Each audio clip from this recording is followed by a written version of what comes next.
మీకు uses, therapeutic uses అని ఒక మెడిసిన్కి ప్రొఫైల్ ఉంటుంది. ఏమని ఇది ఏంటి, ఏ కేటగిరీ ఆఫ్ మెడిసిన్, దీని థెరపటిక్ యూసేజ్ ఏంటి, దాని నెక్స్ట్ తర్వాత ఉండేది side effects, possible side effects అనేది లీఫ్లెట్ ఒకటి ఇస్తారు మీకు. మందులతో పాటు చీటీల్లో బాక్స్లో పెట్టి ఒక డ్రగ్ ఇన్ఫర్మేషన్ లీఫ్లెట్ ఒకటి వస్తుంది.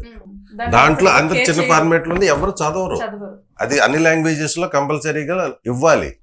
ఇంగ్లీష్ ఉంటుంది, లేదంటే కొన్ని పెద్ద పెద్ద కంపెనీస్ ఏంటంటే స్పెసిఫిక్ బాగా సైడ్ ఎఫెక్ట్స్ ఎక్కువ ఉన్నట్టుగా అటెండేట్కి మెన్షన్ చేస్తారు.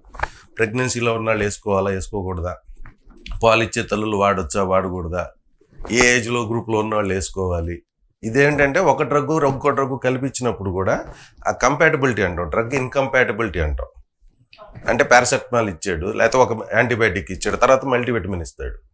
ఎందుకు? ఆ యాంటీబయాటిక్ పనిచేయాలంటే మల్టీవిటమిన్లో ఉండే B12 ఇంకొకటో సపోర్ట్ చేస్తుంది. అందరూ విటమిన్ గోళీలు ఇచ్చారు, యాంటీబయాటిక్ ఇచ్చారు, విటమిన్ గోళీలు ఇచ్చారంటే ఎందుకు ఇచ్చారు అనేది డాక్టర్ చెప్పరు, వాళ్ళకి తెలుసు. మల్టీవిటమిన్ ట్యాబ్లెట్ వేసుకోకుండా దాదాపు 80% ఆఫ్ ది యాంటీబయాటిక్స్ పనిచేయవు. బికాస్ అది వెళ్ళి మాలిక్యూల్లోకి వెళ్ళి, బాడీలోకి వెళ్ళి, ఆ ప్లేస్లోకి వెళ్ళి ఆ రోగాన్ని తగ్గించే కార్యక్రమం చేయాలి అంటే ఇది సపోర్ట్ అవసరం.